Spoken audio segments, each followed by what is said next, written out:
Hey guys, I hope you're well. I hope I don't shake too bad. I hope I remember what I want to say.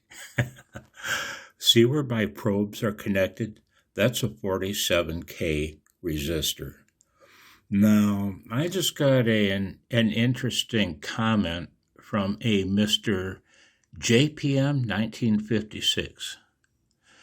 And he suggested that maybe I should rethink. He didn't say this, but he pointed out how he doesn't hold these parts, these resistors, to a strict 10% tolerance, basically, is what he's saying, because the replacement parts are so um, reactive at RF frequencies. And he's right. I found that out with my power attenuator, right? Now, as an aside, I'm going to be ordering some CADIC thick film resistors, and they're in a TO220 package for the inputs to those networks. But for a radio like this, what are you going to do, man? And I agree with them. I want to show you something on my spread. Well, look, it's a 47K. What does it measure? 52.3K. I'm going to pause you, set you on the tripod, zoom you in on my spreadsheet. Hang on. Hang on. And that's the video that JPM commented to. His comments down below. Let me get rid of this browser and show you my spreadsheet that I find invaluable. Now, see this section right there? I'm going to zoom you in on it. One moment. Okay, sorry, my phone bobbles up and down every time I pause and unpause. You can see that I've specified a tolerance of 10%, which is what these resistors are, and I specified a resistance of 47K.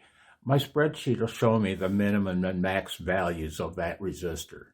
Oh, I find that so convenient. I can do the mental math, but what if the resistor's a precision like a 1%, 17.9K? You really want to do the mental gymnastics? I don't. So look at the acceptable values between 42.3 and 51.7. Well, my resistor measures 52.3. It's out of tolerance. Should I change it? Well, let's see. I've got a... Oh, I hope I don't whack you. I got to take my glasses off. I can't see. Okay, let me arrow my way over to the 10%. Let me change that to 20. And at this point, you can hit enter or arrow your way, and it doesn't matter. The values will change. Let me put my glasses back on so I can see my phone. Now then, if that resistor were 20% tolerance, okay, remember my actual value is 52.3. Oh, it's well within tolerance. If that were a 20% resistor, and a lot of these resistors, not in this Hallicrafters, but yeah, in a lot of Heathkit stuff, you find 20% resistors. That's what they are. How many percent is this resistor out of tolerance? I don't know. 1 or 2%. Who knows? Who cares? It's not getting changed, even though it's out of tolerance, technically. And I think I'm going to hold myself to that rule. It's not a hard set rule, but I think I'm going to use 20% as my tolerance figure for all of these 10% resistors when deciding whether I'll change them or not. Don't forget, in that Heathkit HW16, guys, there were 50, it depends on the count, between 53 and 56 resistors. Just a quick count. And about 1/3 of them are out of tolerance, beyond the 10% tolerance.